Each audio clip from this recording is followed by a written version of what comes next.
बे समाव रेशन कार्डखौ लानानै मोनसे गेदेर खौरां फोसावदों आसाम सरकारा। रेशन कार्डनि बिजाथिफोरनि थाखाय गोदान आयेन फोसावदों आसाम सरकारा।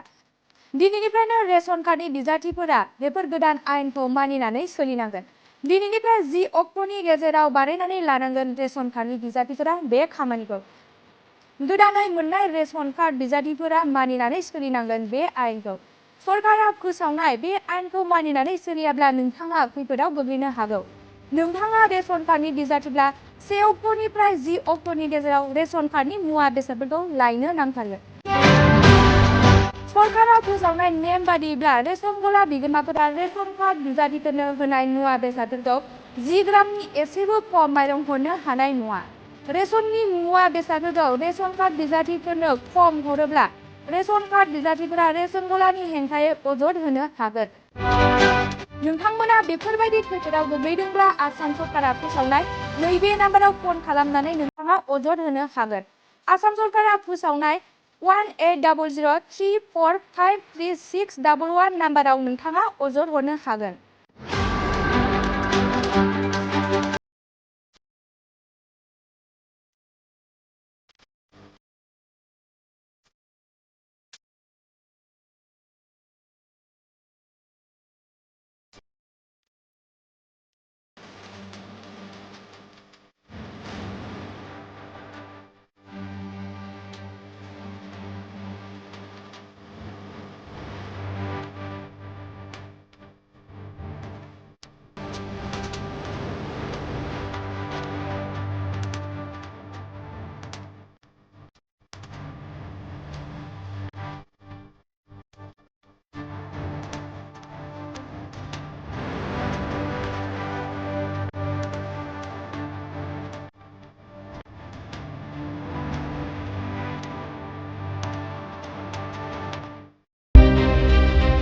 मोनसे गोजोनथाव खौरां।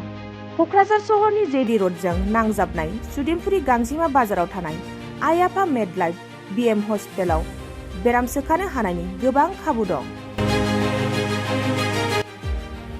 आइ आफा मेडलाइफ बिएम हस्पिटालनि फेसिलिटिफोरानो जाबाय medical laboratory, pharmacy, paediatrics, medicine, gynaecology, dental, urology, dental x-ray, play area, x-ray, sonography, OT, ICU, NICU एबा पिआइसिइउ आरो आइ आफा मेडलाइफ बिएम हस्पिटाला 24 घन्टा जेब्लाबो खुलायै थागोन।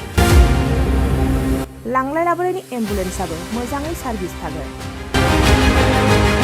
ओनसोलनि सुबुंफोरा बेराम आजारफोरजों भुगिनानै थाना दंब्ला थाबैनो नोंथांनि देहाखौ फाहामथाय लानो क'क्राझार सहरनि सुदेमपुरि गांजिमा बाजाराव थानाय आइ आफा मेडलाइफ बिएम हस्पिटालाव गोख्रैनो फाहामथाय लाफैनो हागोन। आबुङै मिथिनो थाखाय 9101655430 एबा 8822688026 जानबुं नम्बराव खौरां लाहरनो हागोन।